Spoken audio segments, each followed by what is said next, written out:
Hi, my name is Brian. I have a simple garage concrete floor and I wanted to put something nice in, so I've got these Maxton Design floors right here.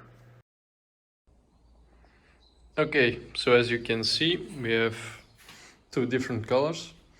One is, I think it's called light gray, and the other ones are black. Also, a few loops for the garage entry.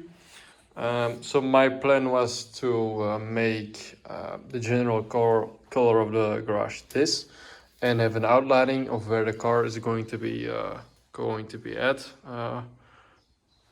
about the edges of the car, let's say, are going to be in black.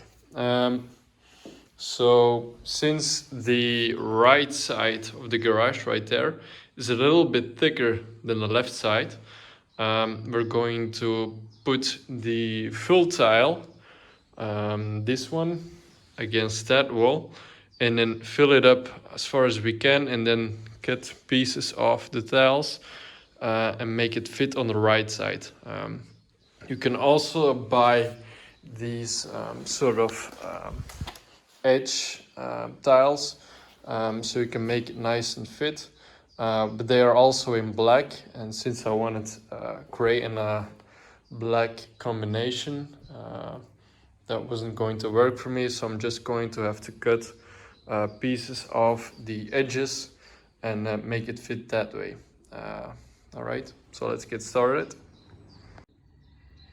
So, like I was saying, to fit the tile in the corner, I'm gonna have to make a few cuts here and there to make everything fit nice and tight.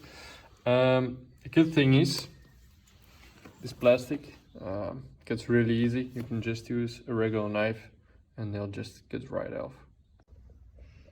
Okay, so I've just cut the tiles to the right size. As you can see, a small corner had to be cut out, as well as on the other side. Small corner cut out over there and there. This piece also had to be shortened. I tried a saw at first.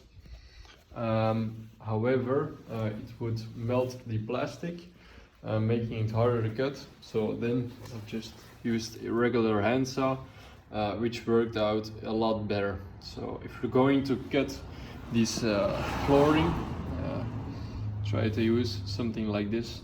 It'll make it a lot more easy than a fast cutting saw.